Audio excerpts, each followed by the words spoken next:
Selamat pagi Bapak Ibu Guru yang hebat. Perkenalkan nama saya Muhammad Mukhlis, CGP Angkatan 11, kelas 280B, Modul 2.3 J Koneksi Antar Materi. Coaching dalam supervisi akademik. Kesimpulan koneksi antar materi.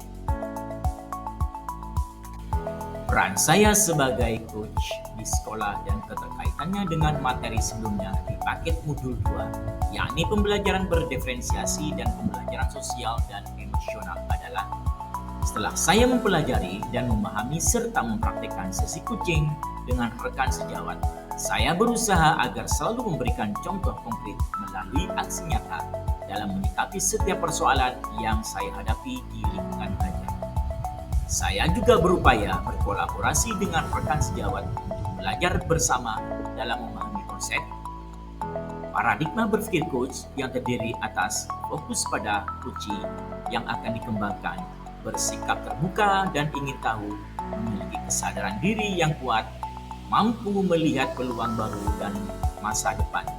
Prinsip coach yang terdiri atas pengembangan kemitraan, memiliki kreativitas, memaksimalkan potensi, dan kompetensi inti coach yang terdiri atas kehadiran penuh, aktif mendengarkan, dan membuat pertanyaan berbobot. Serta teknik coaching menggunakan alur cerita untuk menyelesaikan segala permasalahan yang terdapat dalam satuan pendidikan. Keterkaitan antara coaching dengan pembelajaran berdiferensiasi terdapat pada penggalian pertanyaan berbobot yang akan memicu kunci dalam hal ini adalah peserta didik agar dapat menemukan solusi sendiri dari permasalahan pembelajaran. Dengan begitu, guru sebagai coach dapat menerapkan strategi pembelajaran berdiferensiasi berdasarkan kebutuhan belajar siswa. Karena pembelajaran berdiferensiasi merupakan keterkaitan keterampilan coaching dengan pengembangan kompetensi sebagai pemimpin pembelajaran. Dua hal tersebut memiliki tujuan yang sama, yakni ingin meningkatkan kualitas belajar, pengalaman hidup peserta didik, pembelajaran diri, dan pertumbuhan pribadi dari peserta didik yang dituntunnya. Pemahaman tentang coaching ini, teknik coaching dapat diterapkan oleh guru untuk mendorong peserta didik mengembangkan kemampuannya dalam berkomunikasi, berkolaborasi, dan berpikir kreatif.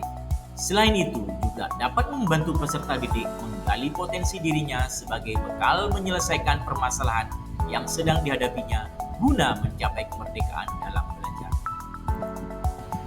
Refleksi koneksi antar materi. Pemikiran reflektif terkait pengalaman belajar.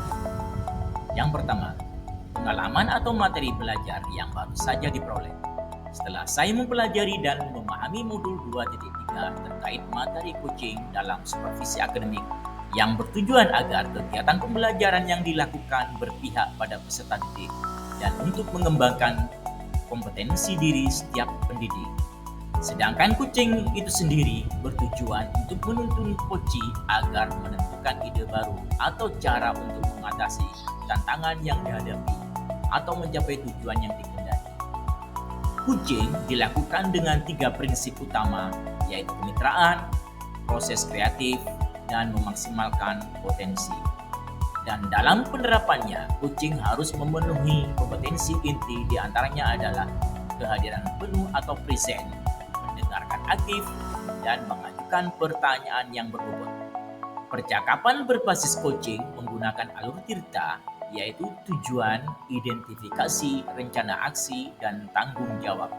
Terdapat 3 tahapan dalam supervisi akademik, yaitu pra-observasi atau perencanaan, observasi pelaksanaan, dan pasca observasi atau tindak lanjut. 2. Emosi-emosi yang dirasakan terkait pengalaman belajar. Yang pertama, rasa cemas. Sebelum mengetahui isi materi dalam modul ini, saya sedikit cemas karena khawatir tidak mampu memahami dan mengaplikasikannya. Berikutnya, tertarik. Setelah mempelajari dan mengeksplorasi konsep, saya mulai tertarik untuk mendalami isi dan modul ini. Berikutnya, memiliki rasa gembira. Saya merasa gembira saat mampu melakukan praktik coaching bersama rekan menggunakan CGP dalam ruang kolaborasi dan demonstrasi konseptual. Berikutnya, rasa optimis. Saya optimis mampu mengaplikasikannya di sekolah tempat saya mengajar. 3. Apa yang sudah baik berkaitan dengan keterlibatan dirinya dalam proses belajar. Setelah saya memahami materi terkait coaching, saya sudah dapat berkolaborasi dengan rekan sejawat dalam menerapkan proses coaching menggunakan teknik rasa dengan alur tirta sesuai dengan prinsip coaching yang meliputi kemitraan, proses kreatif, memaksimalkan potensi, dan kompetensi coaching yang terdiri atas kehadiran penuh, mendengarkan secara aktif, dan membangun pertanyaan berbobot. Dalam ruang kolaborasi, demonstrasi konseptual yang secara rotasi berperan sebagai coach, coachee, ataupun observer. 4. Apa yang perlu diperbaiki terkait dengan keterlibatan dirinya dalam proses belajar? Dari hal baik yang sudah saya lakukan, tentunya masih terdapat kekurangan. Yang perlu diperbaiki adalah kemampuan untuk mengajukan pertanyaan yang berbobot supaya dapat menggali informasi permasalahan pada diri coachee, sehingga dapat memunculkan potensi pada diri coachee agar menemukan solusi pada dirinya sendiri atas permasalahan yang dihadapinya. Keterkaitan terhadap kompetensi dan kematangan diri pribadi. Setelah saya memahami materi terkait coaching dalam supervisi akademik, pemahaman saya terkait coaching mulai berkembang. Hal ini dapat terlihat pada saat saya mampu mempraktikkan proses coaching sesuai kompetensi, yaitu hadir seutuhnya, mendengarkan secara aktif, dan mengajukan pertanyaan-pertanyaan yang berbobot menggunakan alur tirta, baik sebagai coach, coachee, maupun observer. Pada saat sesi coaching, saya harus mengembangkan emosi diri di antaranya. Sabar, rileks, tidak mengutamakan ego, dan mampu mengendalikan diri dari asumsi-asumsi pribadi dan emosi sehingga dapat berpikir dan bertindak secara matang sesuai dengan prinsip coaching, yaitu kemitraan, proses kreatif, dan memaksimalkan potensi. Analisis untuk implementasi dalam konteks JGP. Yang pertama, memunculkan pertanyaan kritis yang berhubungan dengan konsep materi dan menggalinya lebih jauh. Bagaimana memunculkan pertanyaan yang kritis untuk menggali lebih jauh atas permasalahan pada diri coachee? Untuk membuat pertanyaan-pertanyaan yang kritis, prinsip coaching harus diterapkan, yaitu dengan mengembangkan hubungan kemitraan, kita harus memposisikan diri kita setara dengan coachee, sehingga keakraban dan kedekatan lebih terjalin antara coach dan coachee, sehingga seorang coachee tidak akan merasa sungkan mengungkapkan segala permasalahan secara terbuka, dan seorang coach harus hadir serta menjadi pendengar yang setia untuk memahami permasalahan coachee-nya dengan teknik rasa dan alur tirta. Peran kreatif yaitu proses pemantik pemikiran baru dalam benak coachee atau proses mengantarkan seorang dari situasi dia saat ini ke situasi ideal yang diinginkan di masa depan yang diperlukan untuk mencapai tujuannya. Memaksimalkan potensi diri, yaitu percakapan perlu diakhiri dengan suatu rencana tindak lanjut yang diputuskan oleh rekan yang dikembangkan, yang paling mungkin dilakukan dan paling besar kemungkinannya berhasilannya. Agar proses coaching lebih maksimal, perlu adanya seorang pengamat yang mampu memberikan penguatan pada kegiatan pra-observasi dan refleksi pada pasca observasi untuk pengembangan lebih lanjut. 2. Mengolah materi yang dipelajari dengan pemikiran pribadi sehingga tergali wawasan atau insight baru. Pada proses coaching dalam supervisi akademik yang bertujuan agar seorang coach atau guru mampu mewujudkan pembelajaran yang berpihak pada peserta didik, dan guru juga mampu mengembangkan kompetensinya dengan memberdayakan agar kinerja mereka meningkat. Hal tersebut dapat dilakukan dengan kegiatan supervisi akademik yang melibatkan kepala sekolah, guru, dan peserta didik. Di sini, kepala sekolah sebagai observer, guru sebagai coach, dan peserta didik sebagai kunci, yang nantinya diharapkan guru mampu mengembangkan kompetensinya serta mampu menjadi pemimpin pembelajaran yang kreatif, mandiri, berpihak pada peserta didik, reflektif, dan kolaboratif. 3. Menganalisis tantangan yang sesuai dengan konteks asal JGP, baik tingkat sekolah maupun daerah. Saya belum sepenuhnya dapat menerapkan proses coaching sempurna dalam pembelajaran di kelas ataupun membantu permasalahan yang dihadapi oleh rekan sejawat di sekolah. Penerapan coaching di sekolah dalam kegiatan pembelajaran masih tergolong hal baru, sehingga membutuhkan suatu pembiasaan dalam setiap kegiatan pembelajaran. Karena peserta didik belum terbiasa mencari solusi sendiri atas permasalahan yang dihadapinya dalam kegiatan pembelajaran. Peserta didik masih kebingungan menggali potensi pada dirinya untuk mencari solusi atas permasalahannya sendiri dalam pembelajaran dari pertanyaan guru, sehingga beberapa peserta didik masih perlu pendampingan secara intens.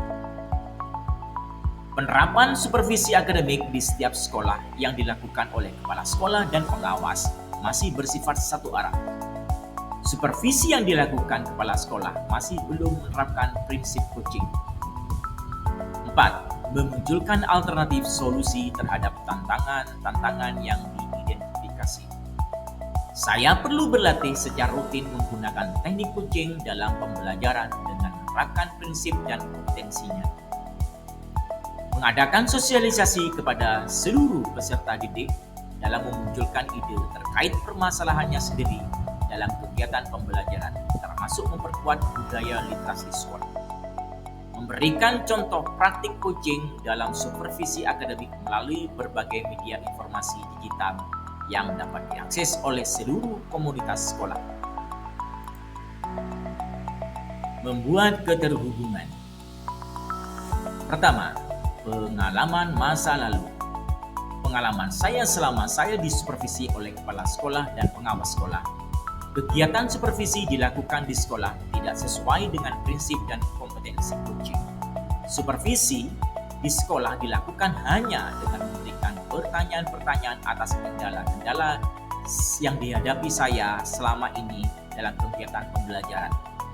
Dan kepala sekolah ataupun pengawas hanya memberikan masukan-masukan untuk dilakukan perbaikan dan kurang memperhatikan tindak lanjut dari perbaikan tersebut. Kegiatan supervisi hanya bersifat satu arah. Kegiatan supervisi akademik hanya dilakukan saat kepala sekolah atau pengawas melakukan observasi kelas saja, tanpa adanya kegiatan pra-observasi dan pasca observasi, sehingga hanya sebatas pemberian nilai kepada guru saja. 2. Penerapan di masa mendatang. Ke depan, kegiatan supervisi ini harus dijadikan salah satu bagian dalam meningkatkan kompetensi guru dalam bidang akademik dengan menggunakan prinsip coaching, yaitu kemitraan, proses kreatif, dan memaksimalkan potensi. 3. Konsep atau praktik baik yang dilakukan dari modul lain yang telah dipelajari. Keterkaitan antara coaching dengan pembelajaran berdiferensiasi.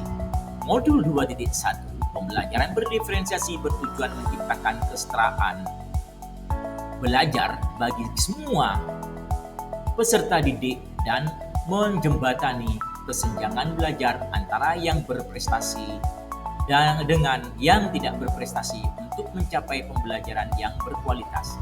Sedangkan tujuan coaching dalam pembelajaran adalah menuntun peserta didik untuk menemukan ide baru atau cara untuk mengatasi tantangan yang dihadapi dalam masalah pembelajaran. Dari kedua tujuan itu, sama-sama ingin mencari solusi atas permasalahan pembelajaran, sehingga kedua hal tersebut implementasinya dapat dilakukan secara bersamaan, yaitu dengan mengintegrasikan teknik coaching dalam pembelajaran berdiferensiasi sesuai dengan nilai-nilai profil pelajar Pancasila, yaitu yang pertama, beriman bertakwa kepada Tuhan Yang Maha Esa dan berakhlak mulia. Yang kedua, mandiri. Yang ketiga, bergotong royong. Yang keempat, berkebinekaan global, bernalar kritis, dan yang keenam, kreatif. Modul 2.2 dalam pembelajaran sosial emosional terdapat teknik stop dan mindfulness yang dilakukan untuk menciptakan suasana yang lebih kondusif. Saat melakukan coaching, seorang coach harus menerapkan teknik ini agar dapat fokus dan hadir sepenuhnya saat melakukan proses coaching. Keempat, informasi yang didapat dari orang atau sumber lain di luar bahan ajar PGP. Informasi lain di luar pembelajaran yang saya peroleh dari kegiatan literasi, bahan bacaan berupa jurnal hasil penelitian. Selain itu, video terkait materi coaching dari YouTube juga cukup membantu saya untuk dapat terus berusaha melakukan coaching menjadi lebih bermakna. Terima kasih. Salam guru penggerak, tergerak, bergerak, menggerakkan.